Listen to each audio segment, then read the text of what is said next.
Hi viewers, welcome to our channel. ప్రస్తుతం మనతో పాటు దాము బాలాజీ గారు సీనియర్ జర్నలిస్ట్ ఉన్నారు. వాటితో ఒకసారి మాట్లాడదాం. సార్ నమస్కారం.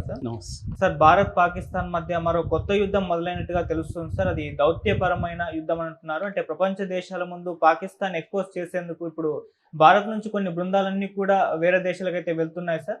అయితే దీని కౌంటర్గా అటు పాకిస్తాన్ కూడా ఇటువంటి నిర్ణయమే తీసుకున్నట్టు కూడా చెప్తున్నారు. మరి భారత్ నుంచి ఏ బృందాలు వెళ్తున్నాయి? సో ఫస్ట్ టైం అని కూడా చెప్తున్నారు. సో ఏ విధంగా ఉండబోతుంది సార్ ఈ వార్? పాకిస్తాన్ భారత యుద్ధం మొదలైంది మే 7వ తేదీన. ఒక రకంగా అంతకంటే ముందు ఏప్రిల్ 22న మొదలైందని చెప్పచ్చు. ఎందుకంటే పహల్గామ్ దాడి అనేది ఫస్ట్ స్టెప్ దీనికి. అంటే ముందుగా మన దేశం మీద ఒక రకమైన ప్రచ్ఛన్న యుద్ధాన్ని పాకిస్తానే ప్రకటించింది.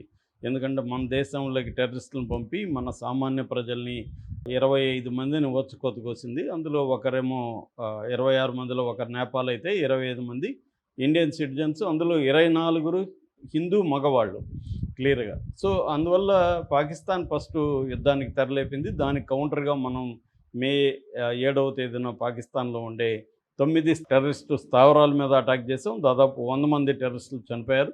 అయితే ఆ రోజు నుంచి కూడా మనం ఆపరేషన్ సింధూర్ మొదలైన రోజు నుంచి కూడా పాకిస్తాన్ ఒక మిస్ఇన్ఫర్మేషన్ క్యాంపెయిన్ని మొదలుపెట్టింది. ప్రపంచవ్యాప్తంగా అబద్ధాలని ప్రచారం చేయడం మొదలుపెట్టింది. అవి టెర్రరిస్టు క్యాంపులు కాదని, ప్రజల ఇళ్ళు, మసీదులు, వీటి మీద, స్కూళ్ళు, కాలేజీలు, వీటి మీద అటాక్ చేశామని ఇలాగ చెప్పడం మొదలుపెట్టింది.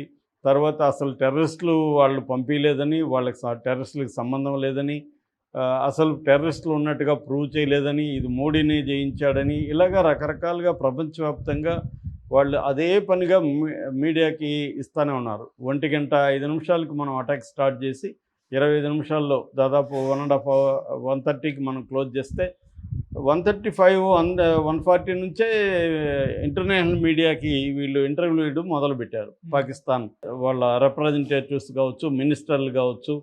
వాళ్ళ ఇన్ఫర్మేషన్ మినిస్టర్ అయితే అదే పనిలో ఉన్నాడు. మన వాళ్ళు ఆ స్థాయిలో లేరు.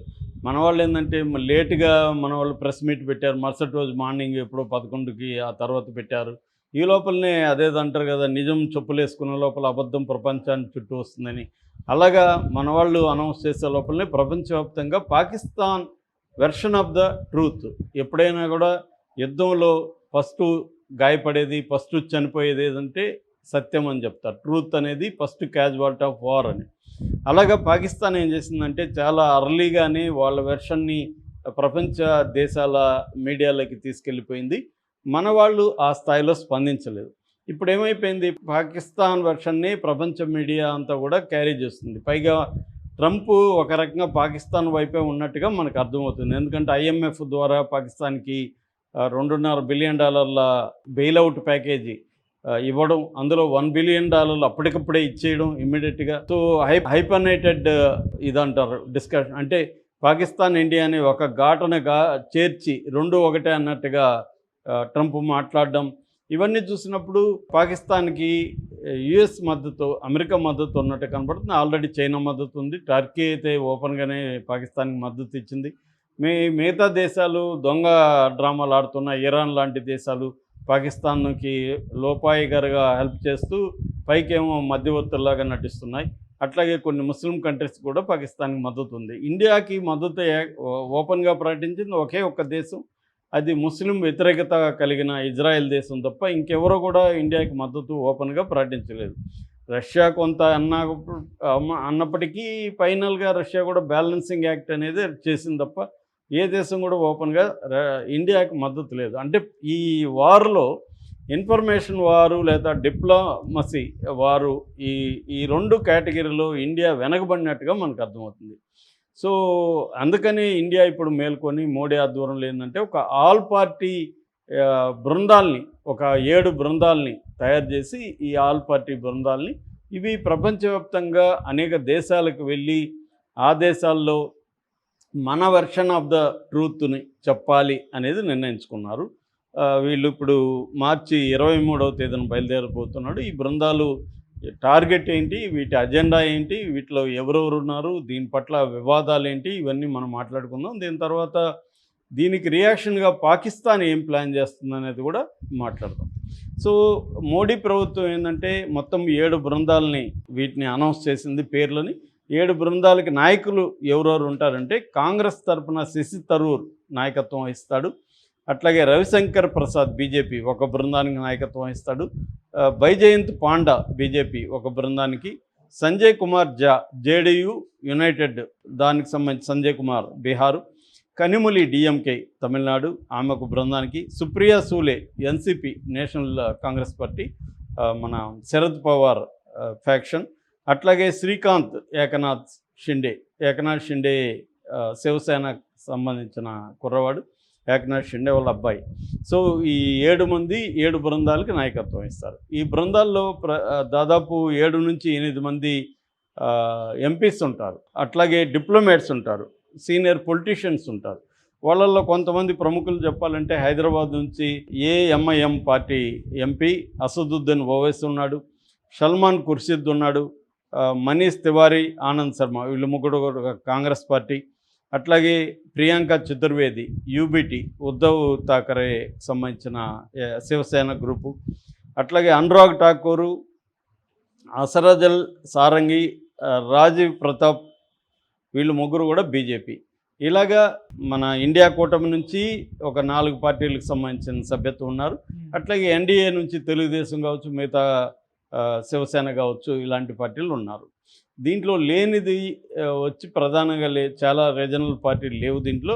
ఎందుకంటే ఇండియా కూటమికి సంబంధించి 4 ఉన్నారు. ఆల్రెడీ వీళ్ళ టీఎంసీని కూడా, తృణమూల్ కాంగ్రెస్ని కూడా వాళ్ళు కాంటాక్ట్ చేశారు, కానీ వాళ్ళు మేము రామని చెప్పేశారు. సో మిగతా వాళ్ళు అయితే పిలుస్తున్నారు. అయితే దీని పట్ల వివాదాలు కూడా ఉన్నాయి, అది నేను తర్వాత చెప్తాను. సో ఈ బృందాలు 7 బృందాలు 23వ తేదీన బయలుదేరి 35 దేశాలు తిరుగుతారు వీళ్ళు. అంటే ఒక్కొక్క బృందం 5 దేశాలు తిరుగుతుంది. 7 బృందాలు 7×5 35 దేశాలు. ఈ 7 బృందాలు ఏ దేశాలు తిరుగుతున్నప్పుడు ప్రధానంగా ఏంటంటే మనకి మద్దతు ఇస్తున్న కంట్రీస్, అట్లాగే యునైటెడ్ నేషన్స్ సెక్యూరిటీ కౌన్సిల్లో శాశ్వత సభ్యులుగా ఉంటున్న America, England, China, Russia, France, ఈ దేశాలన్నీ తిరుగుతారు.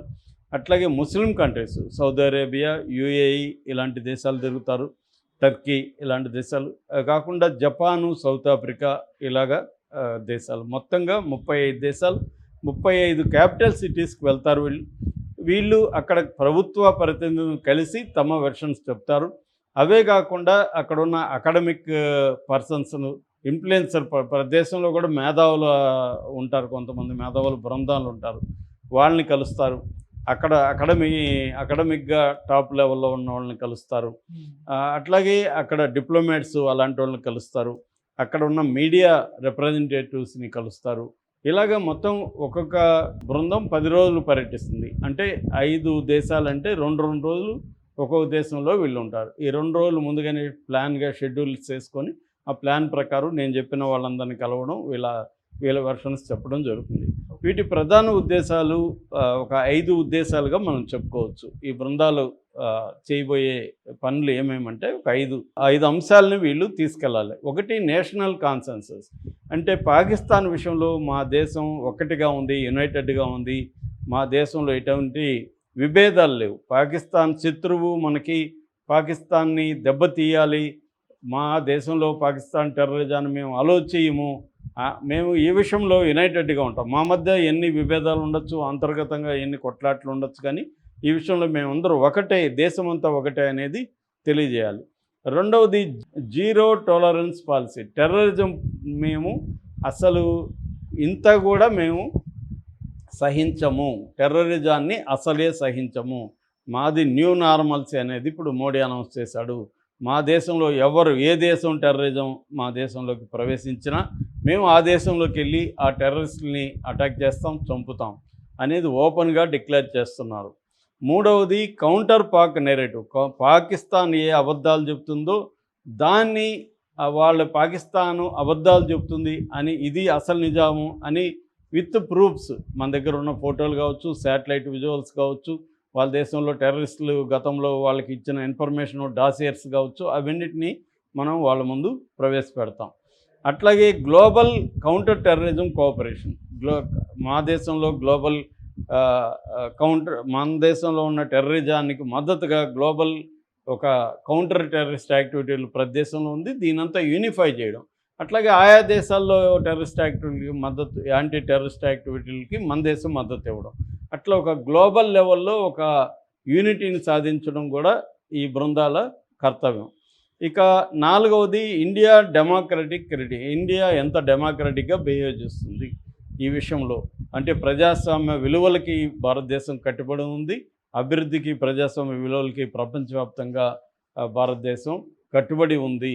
మేము ఏ దేశంలో కూడా టెర్రరిస్ట్ యాక్టివిటీని కొనసాగించము అనేది చెప్తుంది. ఇది వీళ్ళ లక్ష్యాలు.